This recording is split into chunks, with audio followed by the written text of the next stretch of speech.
So we've been doing this series of lessons on Jesus said, just simple statements of Jesus, those kind of statements that are most of the time easy to understand but hard to practice. So Jesus comes along at one point in his ministry and he says, a man's life does not consist in the abundance of his possessions. Now I know when you hear that you're thinking, okay, here we go, Greg's going to do another one of those sermons on money again. All right, so just in an effort to get that out of the way, we're going to do all of the money verses, and then we're going to come back. For the love of money is a root of all kinds of evil. Some people eager for money have wandered from the faith and pierced themselves with many griefs. Now keep your lives free from the love of money and be content with what you have. Because God has said, never will I leave you, never will I forsake you. So we say with confidence, the Lord is my helper. I will not be afraid. What can man do to me? Or the very familiar, no servant can serve two masters. Either he will hate the one and love the other, or he will be devoted to one and despise the other. You cannot serve both God and money. And that brings us to Luke chapter 12, where Jesus is teaching. There is a man from the crowd, and he says to Jesus, tell my brother to divide the inheritance with me. Now, if you just look at that, if you just listen to that statement, that doesn't seem like too bad of a request, does it? I mean, let's just suppose that something happens to your parents and the estate is out there and your brother controls all of the money. And you think, well, I should at least get my half, right? And so you're thinking, well, I'll just get Jesus to get my brother to divide the half. That sounds like a pretty reasonable request. I just want to get what belongs to me. But there's something that Jesus sees in the man that causes him to say, man, who made me arbitrator in this? So he says to him, be aware, watch out for all kinds of greed. A man's life does not consist in the abundance of his possessions. And I know you're saying, okay, Greg, we're getting ready to talk about money, but money's kind of important. And I would agree with you that there are some areas where money is kind of important. So, just a question. Anybody been to the grocery store lately? Anybody walked into the grocery store and got one of those packages of 18 eggs? And the package of 18 eggs, now I'm not sure, but I think the last time I went to the grocery store, they were like $10 or $11. Might have been 12. I don't know where I was at the grocery store, but I was thinking, man, that's a lot for eggs.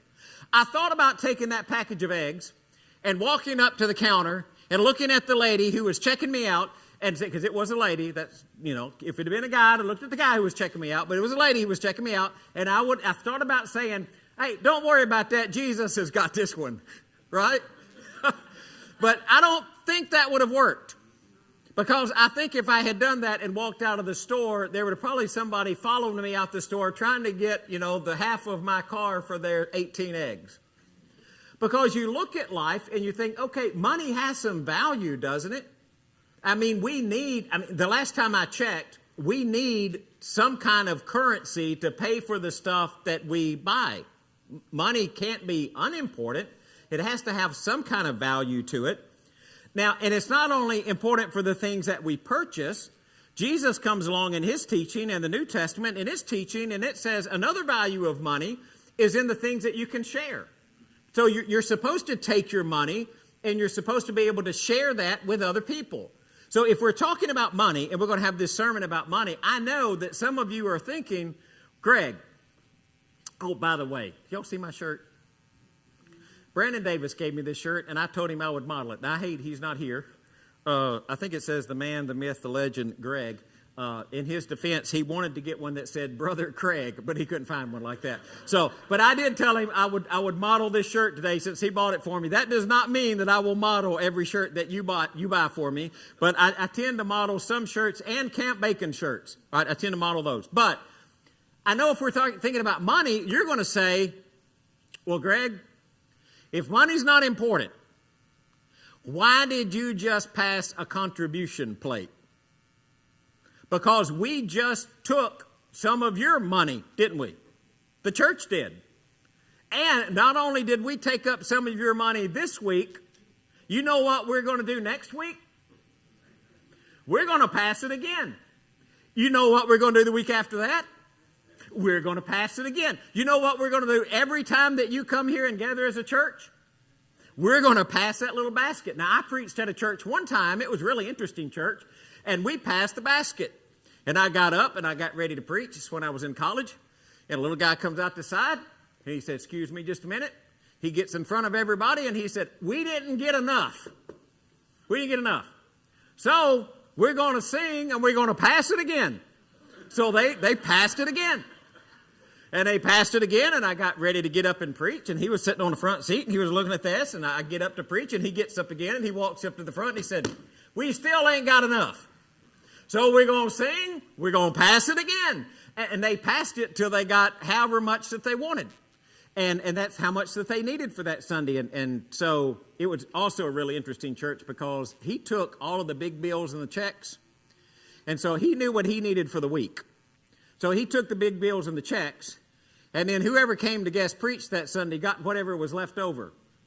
But it was in little bills and change.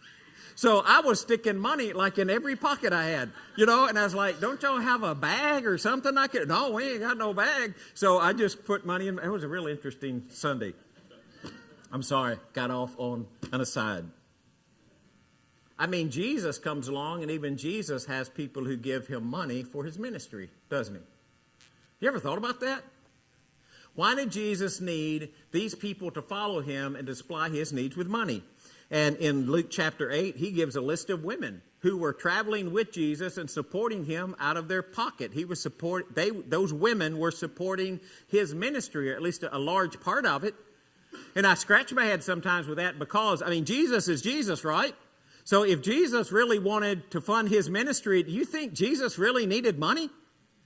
He fed 5,000, he fed 4,000. I'm pretty sure Jesus could have supplied everything that he needed for his ministry just by saying, hey, you know what? God, we need some food. We need a little money for travel. We need this or we need that. But that wasn't the point.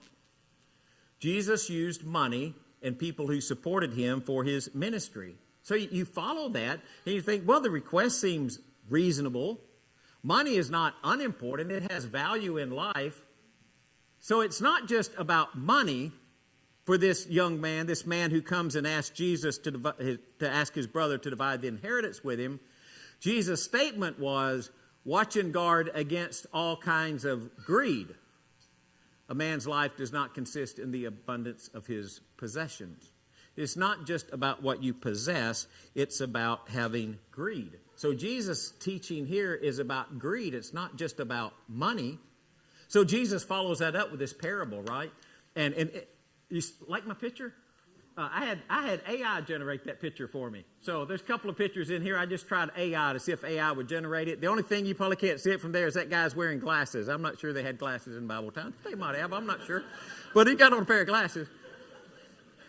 So Jesus tells this parable about this rich fool, right? You remember the parable? So the guy goes out and he plants a field. And he plants his field, and not only does he plant his field, it produces more than he could possibly imagine. He has got produce from his field everywhere. He's got so much, he can't even put it in barns. So just imagine you go to work and you get a bonus that is so big that when you take the check to the bank says, I don't think this would ever happen, by the way. The bank says, that check is so big, you just can't deposit that here. And he says, I got to go deposit somewhere else. Now, it may work this way. Do you know how much you're insured for at a bank? If the bank collapses, how much money can you get back? Y'all can answer this. It's okay. $250,000. Right. So if you got $500,000, might you put that in 2 banks? Well, you might. Or if you got more than that, maybe 3 banks or 4 banks, you're kind of looking at, okay, how am I protected? Well, this guy comes in and he's got you don't take your grain and put it in a bank, by the way. So he's got to do something with all this produce, all this stuff that his crop has produced. He says, I tell you what I'll do. Y'all know the parable. I don't have to tell it to you. I'll tear down the barn. I'll build me a bigger barn.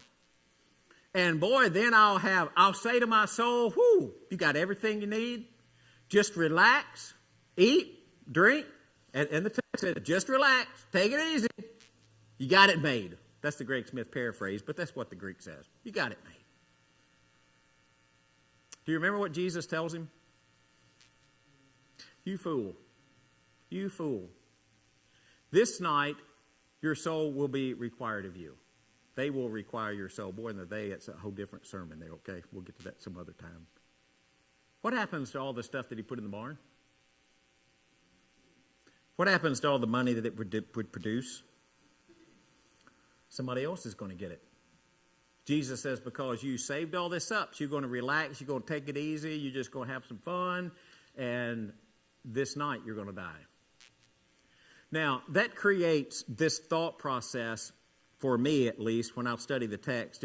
I don't know where we came up with the phrase. Y'all know the phrase, there's an elephant, the elephant in the room, or the 800-pound gorilla in the room. I don't know where we come up with phrases like that. What does that mean? That means there's something there nobody wants to talk about, right? Well, I had AI make me another little picture. No retirement Jesus. Is that what Jesus is talking about? He said, man, don't you try to take it easy, because when you take it easy, I'm going to come get you. Well, the culture that this man was in and our culture aren't the same kind of cultures. Is Jesus saying, well, you better not retire? I mean, some people read that and they say, well, I'm just definitely not going to retire, because when I retire, Jesus is going to come get me. The question here for the rich fool is not really as much about retirement. I don't think Jesus is opposed to retirement, by the way. In fact, I think retirement can be good for you. I think retirement can free you up to serve God in a greater way. I think it can provide more opportunities for you to serve. Now, I don't know about people who retire, because people who retire always tell me, well, I'm so busy now, I don't know how I had time to work. I don't know what y'all doing to yourself, right? But y'all all just nodding like that's the case. It's like, well, you know what? Sometimes what we need to do is just kind of look at that and say, maybe this gives us an opportunity to serve God. The problem with the rich fool is it's about purpose. It's about purpose. It's not just about retirement. It's about inactivity. What is he going to do? Nothing. He's going to relax. Going to enjoy this world. What's the problem with enjoying this world? Well, do y'all like to enjoy the world? I mean, I don't want to go through life just acting like I'm not having a good time. There are some songs that we sing that I really struggle with. Now, I don't struggle with them so much that I'll stamp them and say, do not sing. Like when I go to PowerPoint up there, it says, Greg says, do not sing. Right? I don't struggle with them that much. But there's some songs that I really struggle with. They're the songs that tell me I'm just struggling through this life and I'm not going to get anything good just so I can get to the other life and things will be great. And everything here is just going to be horrible. I don't think Jesus came so that everything we do here is going to be horrible. I think Jesus came to bring life and bring it to the full. I think Jesus intends for us to enjoy the life that we have in the flesh. Now, I don't mean enjoy it with sin, but I think he means that we enjoy this life in a way that we can serve him. And so I don't think life here should be miserable, but I think we should also remember that the stuff that we have in life, it may not stay here, right? So I had AI generate me another little picture here. A casket full of money. It's like that lady, this guy told his wife, he said, look, when I die, possessions are really important to me. It's like the pharaohs of Egypt. You know, the pharaohs of Egypt were buried with a lot of really, really expensive stuff and gold and stuff because they thought that what they were buried with, they were going to have in the next life. So when you bury me, you make sure that you bury all the money with me. And that was her instruction. That was his instruction to her. So when it got time for the funeral, she said, well, he told me I was supposed to bury all the money with him, so I'm going to write him a check. Right? So, what happens to it? What happens to it? Well, we leave it behind. Now, I also don't want to tell you by leaving it behind, that's necessarily a bad thing. Because by leaving it behind, you may bless someone that's left behind. You know, what you leave behind might bless your kids. It might bless another family. It might bless the church. The issue is not what you leave behind that can be a blessing to others. The issue is your heart. The issue is your heart and your desire. I think what Jesus is trying to say here is don't spend your life chasing something you're going to leave behind because it's not going to be yours. It's going to be gone. So how do we have this kind of envy? How do we have this kind of greed that Jesus is talking about? Well, you might just hoard wealth and possessions. You might just keep storing up and storing up and storing up, and you just got more than you need. You just can't get rid of something. Now, have you known anybody who like hoards stuff up, like they just cannot seem to throw something away? Now, my wonderful Daddy Bill, who sang "Tempted and Tried," who I loved tremendously, and was one of the strongest men that I've ever known in my life. I mean, like the Christmas before he died, he could still grab the door frame and do a one-handed pull-up. I mean, that's pretty strong. He was 78. Is that right, Mom? The Christmas before he died, they were putting his great-grandkids on his back, and he was doing one-handed push-ups with his great-grandkids sitting on his back. I mean, he was strong. You know what else he could do? He could put more stuff in a school bus than anybody you've ever met in your life. And not just one school bus. He filled that school bus up so he could have another school bus, so he could have another school bus, so he could have another school bus. And not only did he have school buses, he built cabinets with drawers inside his school buses so he could get more stuff in the school bus. Now, in his defense, if he needed you to get something, he would say, go to this school bus and look in this drawer and you will find this thing. He knew the stuff that was in the school bus, but he had lots of stuff, didn't he, Mom? He did. He didn't like to throw stuff away. I know there's rumor. It's only rumor. But there's rumor that there are people related to people in this church who won't throw stuff away because they're afraid one day, they might need it. Now, I'm not telling you to go home and throw all the stuff away that you've been saving up. You might need it, right? But greed is when we start hoarding wealth and possessions to the point that it's detrimental to other people. Or when we're so engrossed by money that it doesn't singe our conscience to go exploit somebody else for personal gain so that we can have something that they have. Or when we have dishonest or unethical business practices so we can make more money, or we can take advantage of the system, or we can bend a rule, or we can bend a law. Or we're so engrossed with money, we're so greedy for money that we neglect relationships and spiritual growth. Money is just the only thing that matters to us. We judge all of our success in life by how much money we have. And that's the kind of greed that Jesus is talking about. And we say, well, we don't really see that kind of greed in our world. And I couldn't come up with kind of an image that I wanted. The only thing I could kind of come up with was a shopping mall. Now, when I was in college, shopping malls were big things. I mean, at Lipscomb, when I was in college, if you wanted to go out and do something, you went to the shopping mall. Because the shopping mall, it had all the stores, it had the movie theaters, it had everything that you wanted to do. That was a place you went. Now, I don't know it's that way anymore. I mean, I don't really know. I don't run in those circles. So some of you who are younger might be, yeah, we really like to go to shopping malls and just spend hours and hours and hours. But I don't think it works that way anymore. But what shopping malls represent is that greed is a lot more than just money. It's the world that we live in. It's a culture of consumption. We've just got to have something else. We got to have the next best thing. We've got to buy something else to make us happy, or we're not going to be happy until we have this thing. And then our how we feel about ourselves, how we feel about life, how we judge success, it's all about what we possess. And so greed is much deeper than just money. So if you read this passage and you're thinking, well, this is just really about money, it's not really about money. Greed can be about a lot of other things besides money.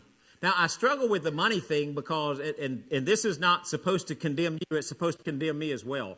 Because I think about this myself, and here's my question. When is enough enough? When will I reach the point? We'll have to have a lot more shoes, baby, before we get here, okay? But when will we reach the point where we say, I've got enough money, I think I'll give the rest of it away? You ever thought about where is that point? Where you just get enough money that you just don't want anymore. You just don't need anymore. You're okay with giving the rest of it away. You're okay with somebody else having it. Now, I don't know where it is, But it's the kind of question I have to ask myself that thinks, okay, Greg, for you, where would that be? But it might not be money. It might be the way other people see me. It might be what I want other people to think about me. I could be greedy about that. I could want people to think that I'm just the smartest person that they've ever met. I'm just going to try to convince everybody that I'm just incredibly, wildly, now y'all who know me know that that is not the case, but I'm just wildly intelligent. Just, I want y'all all to have the Olivia Merritt syndrome, right? Y'all know what the Olivia Merritt syndrome is? Josh, what's the Olivia Merritt syndrome? I'm a genius. Now, I paid her when she was young to keep saying that till it ingrained her in her head. I don't have to pay her now, but I can walk up to Olivia Merritt and say, Olivia Merritt, what am I? She'll say, Mr. Craig, you're a genius. Boy, it sounds good. Now, I can't pay all of y'all to say that. I paid Olivia to say it. But it might be what people think about me. It may not have anything to do with possessions. Maybe it might be food. Can you be greedy for food? How many of y'all ate today? Before you got here, you had something to eat? Boy, some of y'all must really be hungry. Don't forget we're having a meal right after this. What's the chances I'm going to eat today? Pretty good. What's the chance I won't eat tomorrow? Pretty good. What's the chance I'm going to drive by Dairy Queen without stopping? Pretty low. Pretty low. Can you eat too much? Can you be greedy? Yeah. Might not be that at all. It might be sexual relationships. Greed can go into a lot of different areas of life. That's when Jesus comes along and he talks about the fruit of the Spirit. He puts things up like self-control and moderation and temperance and restraint. Are those important? Yes. Yes. And they're the opposite of what Jesus says when Jesus comes along and he says, well, how about this greed? Watch out for it. Because if you don't watch out for it, you will be like this man who it seems makes a very reasonable request. Tell my brother to split the inheritance with me. And I don't know what Jesus saw, but Jesus saw something in his heart, something that was greedy, who caused him to react the way that he reacted. And so we look at our life and we read verses like, but godliness with contentment is great gain, for we brought nothing into the world and we have taken nothing out of it. Wow. That's some powerful words. But if we have food and clothing, we will be content with that. But we can be honest with each other and say, I really struggle with just being content with food and clothing. I kind of want some more stuff. People who want to get rich fall into temptation and a trap into many foolish and harmful desires that plunge men into ruin and destruction. For the love of money is a root of all kind of evil. And some people eager for money have wandered from the faith and pierced themselves with many griefs. And you can look at those words of Paul to Timothy and you know those words were right. And just for the record, Paul there is writing about religious false teachers who have gone into the world and tried to take advantage of other people for financial gain in the name of Jesus. That's one of the groups of people. Not that it doesn't include all of us, but that's one of the groups of people that he's talking to. So as Jesus goes through all of that in Luke chapter 12, in Luke chapter 12, verse 32, he finally gets down to why you're supposed, and you know verses like this, seek first the kingdom of God. You know why you're supposed to seek first the kingdom of God? And all these other things will be added. And in this passage in Luke chapter 12, he says things like, don't worry about what you're going to wear. Don't worry about what you're going to eat. Now, sometimes we can misread that. You think it's ever possible for a Christian to be put in a place in life where they're hungry? Most likely. You think it's possible at some point for a Christian to be put in a place in life that they're really not sure what they're going to wear? They're not sure that they're going to have garments? I'm not talking about like 15 outfits in one closet. You don't even have the one thing to wear. Yeah, it was possible. It happened. Jesus said, don't chase those things. Don't chase those things because the world chases those things. And here's the reason in Luke chapter 12, he tells you not to chase them and why we sang the songs we sang this morning. Because your Father has been pleased to give you the kingdom. He's given you the kingdom. Boy, now you read that and you think, oh boy, that means that everything in the world is mine. Well, in a way, that means I'm going to have everything I ever wanted. Probably not. I'm going to have the best car that they can put on the market because Jesus gave me the kingdom. Not likely. And every time I sit down to eat, it's going to be prime rib. No, probably not. Well, if by that verse, Jesus doesn't mean that I get all of the best things in life, what does Jesus mean? It means Jesus has given you a purpose in life that is far better than chasing after things and people and relationship and how other people view you. Jesus has given you something that the Father has given you something through Jesus that is absolutely remarkable. And there is nothing in this world that compares to it. Because it's not just that the guy who got all of the stuff didn't want to do anything at all. When I read the context, the problem is the guy who got all of the stuff is going to relax, take it easy, and do nothing. Where is his service to God? What is he doing with his life? Is that your life really? I mean, I'm going to space it out like my life. Diane and I, we were having this conversation yesterday. Saturday? Got my days all mixed up. We're driving to West Tennessee, and I said, hey, baby, when are you going to retire? And she gave me a couple of dates, and we talked about that for a little bit. Is that really life? We're gonna get married, right? We got married in 88. Both went to work, right?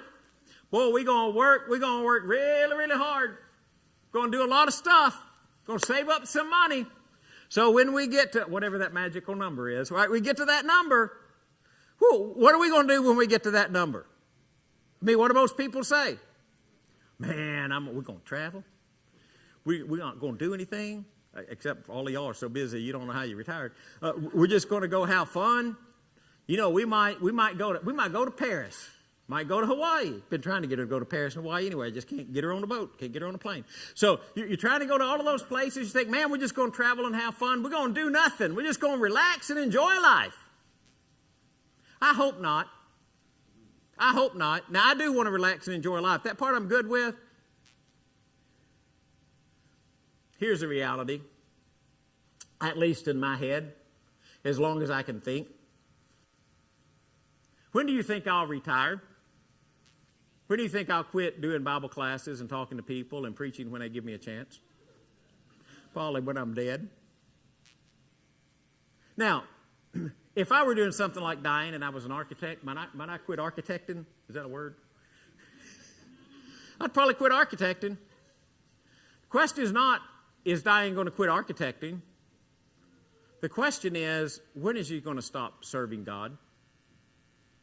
So yesterday we were talking, I'm not going to tell you what you told me, babe, but she said, you know, I think when I retire I'd like to do that. And I was thinking, man, that is a really, really cool thing to do, to be able to serve God when you retire. That is a really cool idea. I don't know how you'd pull it off or how it would work, but that is a really, really cool idea.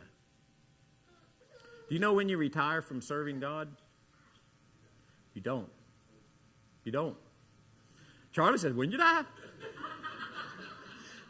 And yeah, it goes right along with the sermon, doesn't it? Charlie, sounds good, yeah, when I die. Woo! Except when I die, what will I be doing? I'll be serving God. I'll be serving God. Don't know what I'll be doing, but I'll be serving God. You know what I'm going to do from now until eternity doesn't have an end, right? What am I going to do? I'm going to serve God. So when Jesus comes along and he's talking about this rich fool, no, it's not about money. It's not about what you possess. It's not about what other people think about you. It's not about how the world feels about you. It's not about what the world has to offer. The question is, will you take your life and dedicate it to serving God? Is that what you'll do? Because your Father has been pleased to give you the kingdom, and I don't know if you realize it or not, but the kingdom is not going away. When you leave this world, you will be as much of the kingdom as you are right now. And if you're looking at this thinking, boy, I'll be glad someday when I get into the kingdom, you're already in the kingdom. You're already in the place where God wants you to enjoy what service to Him really means. You've already arrived. It's not like you're trying to get somewhere. You're already there. Now, there's going to be a little different than here, but you're already there. If you need to respond in some way, we're going to ask you to do that while we stand and sing.